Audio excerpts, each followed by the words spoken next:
تیری اور تیرے محبوب کی اطاعت میں تھا. اب دیکھ الفاظ پر غور کریں, تیری اطاعت میں بھی تھا اور تیرے رسول کی اطاعت میں بھی تھا. اب بظاہر ہماری عقل یہ کہتی ہے اللہ کی اطاعت تو نہیں ہو رہی, اللہ کی تو نماز چلی گئی, اللہ نے تجھے حکم دیا تھا وہ نماز جا رہی ہے. اس کا مطلب یہ ہے کہ نماز جائے لیکن اطاعت مصطفیٰ نہ جائے, یاد رکھیں. اور وہ نماز لوٹائی جا سکتی ہے, وہ نماز لوٹائی جا سکتی ہے, اور حضرت علی نے لوٹائی. حضرت علی رضی اللہ تعالیٰ عنہ نے وہ نماز ادا پڑھی, اور حدیث کے الفاظ ہیں کہ سورج اس طرح واپس آ رہا تھا جیسے کوئی رستے سے باندھ کر کھینچ رہا, جیسے کوئی رستے سے باندھ کر. یہ منظر بھی صحابہ نے دیکھا اپنی آنکھوں کے سامنے. تو یہ ہے مقام رسالت اللہ کی کائنات میں. بھائی جس اللہ نے یہ ساری کائنات بنائی اور ان کائنات کو بنایا رحمت للعالمین کے صدقے سے, اور جس کو رحمت بنا کر بھیجا, کیا اسے تصرف نہیں دیا؟ اب میں آج کل کے لفظوں کے مطابق اگر لفظ بولوں نا, اگر آپ نے ایک افسر کو 21ویں سکیل پہ لگا کے OSD بنا دیا ہے تو وہ کیا ہے جی؟ OSD کسے کہتے ہیں؟ آفیسر آن اسپیشل ڈیوٹی, یعنی وہ ان ایکٹیو ہے. کیا ہے؟ In active. اس کا آرڈر نہیں چلے گا, اس کا حکم نہیں چلے گا. جب رسول اللہ صلی اللہ علیہ وسلم کو اللہ رب العزت نے اس کائنات میں اپنا نبی بنا کر بھیجا ہے اور فرمایا ہر چیز کے نبی ہیں, تو کیا آپ کا حکم نہیں چلے گا؟ آپ کا حکم چلے گا, اور پھر آپ کا حکم ہی ماننا پڑے گا. پھر قرآن مجید کی آیت اللہ رب العزت فرماتا ہے فلا وربک لا یؤمنون حتی یحکموک. اے میرے حبیب, یہ خدا کی مجھے تیری قسم ہے کہ یہ تو مومن ہی نہیں ہو سکتے جب تک تجھے حاکم نہ مانے.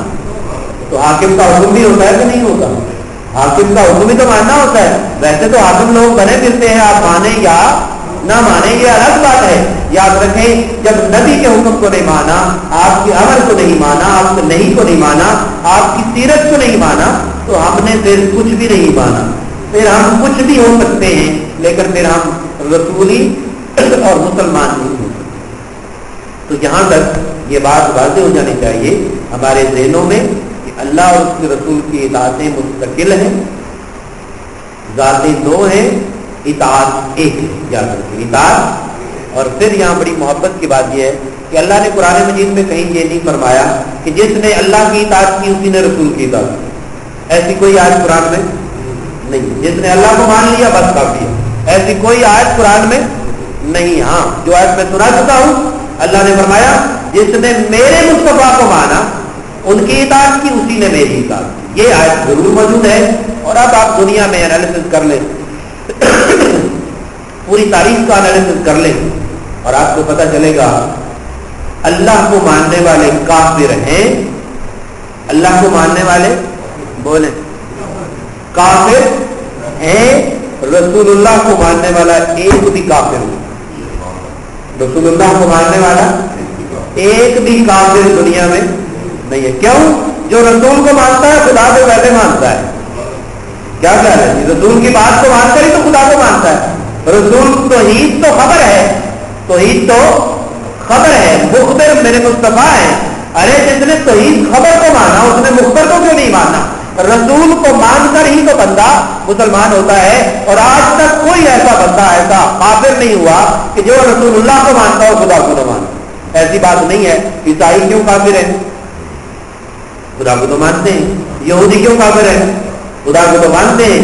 ہندو بھی کسی نہ کسی صورت میں اپنے رام کو یا برہمن کو مانتے ہیں, لیکن کافر اس لیے ہیں کہ وہ میرے مصطفیٰ کو نہیں مانتے, وہ میرے مصطفیٰ کریم صلی اللہ علیہ وسلم کو نہیں مانتے, رسالت محمدی کو نہیں مانتے. اس لیے ہمیں ان باتوں پر بھی غور کرنا چاہیے کہ یوں ہی نہ لوگوں کے اوپر ہم فتوے لگاتے پھریں. دیکھیں کہ ایمان کی بنیاد کیا ہے, اطاعت کی بنیاد کیا ہے, اور اتباع کی بنیاد کیا ہے. اس پر بہت ڈیٹیل سے اور بھی گفتگو کی جا سکتی ہے, لیکن میں صرف آپ کو حوالے دیتا ہوں. آپ جا کر گھر میں خود پڑھیے. سورہ حجرات کو ضرور پڑھیے, سورہ حجرات کو ضرور پڑھیے. اس کا پہلے رکوع جو ہے جو یا ایھا الذین آمنوا لا تقدموا بین یدی اللہ ورسولہ سے شروع ہو رہی ہے کہ اے ایمان والو اللہ اور اس کے رسول سے آگے مت بڑھو, اللہ اور اس کے رسول کے آگے مت بڑھو. اللہ رب العزت نے اپنے ادب کی اتنی بات نہیں کی جتنے اپنے مصطفیٰ کریم کے ادب کی بات کی ہے، جتنے ان کے احترام کی بات کی ہے. فرمایا یاد رکھو اگر میرے رسول کی آواز سے بھی تمہاری آواز بلند ہو گئی، یہ اب کوئی اتنی بڑی بات تو نہیں ہے نا. اگر آواز بھی بلند ہو گئی تو پھر یاد رکھو انتا بتا اعمالکم، پھر تمہارے اعمال ثابت کر لیے جائیں گے اور تمہیں شعور بھی نہیں ہوگا. کیونکہ شعور تب ہوتا ہے جب بندہ کوئی گناہ یا غلط کام کرے تو بندوں کو سمجھو گے کہ یہ تو ہم نے کچھ نہیں کیا، لیکن یہ اتنی بڑی بے ادبی اور اتنا بڑا گناہ ہے، یاد رکھیں کہ تمہاری زندگی بھر کی کمائی ضائع ہو جائے گی، اکارت ہو جائے گی. تو یہ مقام رسول کو کس نے دیا ہے؟ اللہ نے دیا، ہم نے نہیں دیا. ہم تو بھائی ماننے والوں میں سے ہیں کہ جو مقامات اللہ نے، جو اکرامات، جو انعامات، جو عہدے، جو منصب، جو اسٹیٹس اللہ نے اپنے حبیب کو دیا ہے اس کو ماننا ہماری طرح ہوگا. اگر ہم اسے نہیں مانتے تو پھر ہم دائرہ اسلام سے خارج ہو جاتے ہیں. اور اس کی ایک صورت ہے عملی طور پر ماننا، ایک ہے زبانی دعوے کرنا. وہ ہم دعوے ہی کر رہے ہیں. اللہ ماشاء اللہ ہمارے دعوے ہیں، عشق رسول کے بھی دعوے، محبت رسول کے بھی دعوے ہیں، احترام رسول صلی اللہ علیہ وسلم کے بھی دعوے، توحید کے بھی دعوے ہیں. یاد رکھیں توحید کے بھی دعوے ہیں.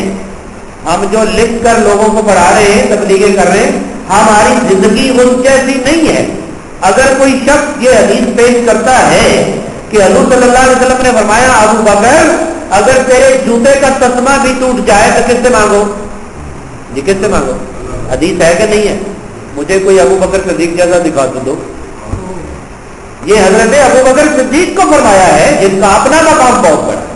یاد رکھیں یہ اگر اونٹ پر جاتے ہوئے اسٹک بھی گر جائے تو کس سے کیا کرو؟ خود اٹھاؤ، اونٹ کو بٹھاؤ. اونٹ کو بٹھانا اس پر وقت لگتا ہے کہ نہیں لگتا؟ یعنی اس کو بھی خود اٹھاؤ. مجھے کوئی ایسی توحید والا بتاؤ تو صحیح. یہ یاد رکھیں کہ مختلف ڈگریز ہیں. یہ عام مسلمانوں کے ایمان والی بات نہیں ہے اور اس سے بندہ کافر بھی نہیں ہو جاتا. یہ بھی یاد رکھ لیں.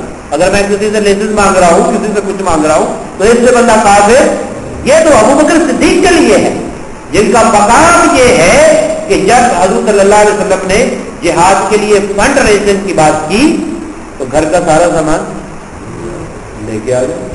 یہ تو ایمان کا ان کا توکل دیکھیں آپ. اور توکل کیا صرف خدا پر ہے یا خدا کے رسول صلی اللہ علیہ وسلم پر بھی ہے؟ جب گھر کا سارا سامان لے آئے اور آپ نے اوپر کیا پہن لیا تھا؟ ٹاٹ، بوریا، کانٹے لگا لیے بٹنوں کی جگہ پہ، تو ان کے پہنچنے سے پہلے جبریل حضور کی بارگاہ میں وہی ٹاٹ پہنا ہوا ہے، ویسے ہی اولیا بنایا ہوا ہے. جبریل آج ایسے کیوں آئے ہو یار؟ ان جیسا ایمان تو لے کے آئے کوئی. آج جبریل اس طرح کیوں آئے ہو؟ یا رسول اللہ آپ کا صدیق بھی تو اسی طرح آ رہا ہے، آپ کا صدیق بھی تو اسی طرح آ رہا ہے. پھر میں جو ایمان کی بات بتانے چاہتا ہوں، ایمان ہمارے لیے یاد رکھیں ہمارے لیے رسالت پر ایمان جو حجت ہے وہ صحابہ کا ہے. کس کا ہے؟ صحابہ کا ایمان حجت ہے ہمارے لیے. کیونکہ قرآن یہ کہتا ہے آمنو کما آمن الناس، کہ لوگوں اس طرح ایمان لاؤ جیسے یہ لوگ یعنی صحابہ ایمان لائے. تو ایمان کی عملی تفسیر صحابہ کا ایمان ہے کہ انہوں نے کیسے مانا، رسول اللہ کو کیسے مانا، توحید کو کیسے مانا، وہ ہمارے لیے حجت ہے. تو جب سارا سامان رکھ دیا تو حضور صلی اللہ علیہ وسلم نے ایک سوال کیا. فرمایا ماں اب کئی لک، اے ابو بکر اپنے گھر والوں کے لیے کیا چھوڑ کے آیا؟ اپنے، یہ میں تعلق بتا رہا ہوں اطاعت رسول اور اطاعت خدا کا کیا ہے. تو پوچھا ماں اب کئی لک، اے ابو بکر اپنے گھر والوں کے لیے، اہل و عیال کے لیے کیا چھوڑ آئے ہو؟ تو ابو بکر صدیق نے کیا فرمایا؟ آپ نے فرمایا اب کئی تو اللہ ہو، اب کئی تو لاکھوں اللہ ہوگا رسول، میں ان کے لیے اہل و عیال کے لیے اللہ اور اس کا رسول چھوڑایا، اللہ اور اس کا رسول صلی اللہ علیہ وسلم چھوڑایا. اب جو ہم تبلیغ کر رہے ہیں لوگوں کو بتا رہے ہیں میرے لیے اللہ ہی کافی ہے. کیا ابو بکر صدیق کو نہیں پتا تھا کہ میرے اہل و عیال کے لیے صرف اللہ ہی کافی ہے؟ بھائی جواب تو یہ دینا چاہیے تھا نا کہ ان کے لیے صرف بولے. کیا یہ کہا؟ کوئی حدیث کی کتاب دکھا دے، کوئی بندہ دکھا دے کہ ان کے لیے صرف اللہ کافی ہے. نہیں، فرمایا ان کے لیے اللہ اور اس کا رسول کافی ہے. اور علامہ اقبال نے اسی کو کہا، علامہ اقبال نے بھی کہ پروانہ کو چراغ بلبل کو بن بس خدا کے لیے ہے خدا کا رسول بس، صدیق کے لیے ہے خدا کا رسول بس، کہ حضرت صدیق اکبر کے لیے اللہ کا رسول کافی ہے، اللہ کا رسول کافی ہے۔ اس سے توحید میں کوئی فرق نہیں آتا، کیونکہ رسول کی اطاعت ہی اللہ کی، رسول کو ماننا ہی اللہ کو ماننا ہے، یاد رکھیں۔ لیکن ذاتیں دو ہیں، ہمیں دونوں ذاتوں کو اکٹھا نہیں کرنا چاہیے۔ ہم اسی موضوع کو انشاءاللہ اگلے اتوار کو چلائیں گے۔ اللہ تعالیٰ سے دعا ہے کہ اللہ تعالیٰ ہمیں عمل کی توفیق عطا فرمائے۔ اللهم صل على سيدنا ومولانا محمد وعلى آل سيدنا ومولانا محمد وبارك وسلم۔ ربنا آتنا في الدنيا حسنة وفي الآخرة حسنة وقنا عذاب النار۔ مولا جنت کیا درشمان قرآن کی توفیق عطا فرما، ہم سب کو ایمان صحیح کے اوپر عطا فرما، یا اللہ ہم سب کو عشق صحیح کے اوپر عطا فرما، ہم سب کا ایمان کا درجہ ایمان صحیح کے اوپر سے طرح فرما، یا اللہ صدیق اکبر رضی اللہ تعالیٰ عنہ کے ایمان سے ہم سب مسلمانوں کو خیرات عطا فرما، تمام بیماروں سے کلی عطا فرما، تمام کی مشکلات کو دور فرما، ہمارے بچوں کو یا اللہ قرآن فہمی عطا فرما، سیرت رسول پر عمل کرنا ہم سب کے لیے آسان بنا، حاضرین کے گھروں پر اپنا خاص لوگ کو برت فرما، یا اللہ آنے والی ضروریات سے محفوظ فرما۔ صلی اللہ علیہ وسلم محمد